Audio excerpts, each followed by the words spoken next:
السلام علیکم ورحمۃ اللہ وبرکاتہ۔ ناظرین اکرام، آپ حضرات جو اسکرین پر ایک بزرگ عالم دین کی تصویر دیکھ رہے ہیں، یہ ہیں حضرت مولانا جمیل صاحب، راونڈ مرکز تبلیغی جماعت کے نہایت معروف بزرگ عالم دین اور راونڈ تبلیغی مرکز کے امام و خطیب تھے۔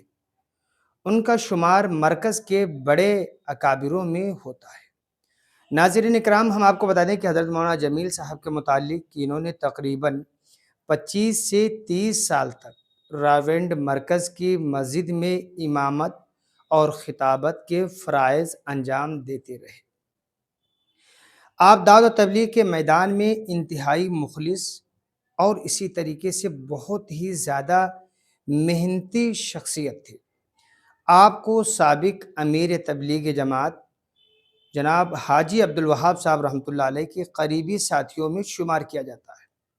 آج سے تقریباً 8 سال پہلے 2018 میں حضرت مولانا جمیل صاحب کا انتقال ہو۔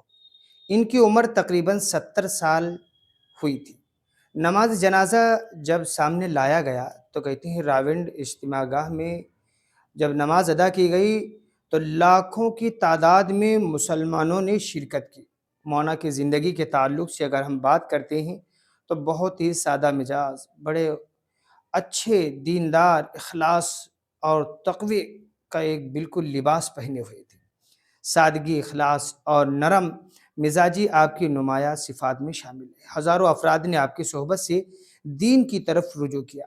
آپ کو راونڈ کے قبرستان میں دفن کیا گیا، جہاں دیگر تبلیغی اکابر بھی مدفون ہیں۔ ہم دعا کرتے ہیں کہ اللہ تعالیٰ مولانا جمیل صاحب کی کامل مغفرت فرمائے اور ان کی درجات کو اللہ تعالیٰ بلند فرمائے، ان کے حسنات کو اللہ تعالیٰ قبول فرمائے اور ان کے نقش قدم پر ہم سب کو چلنے کی توفیق عطا فرمائے۔ السلام علیکم ورحمۃ اللہ وبرکاتہ۔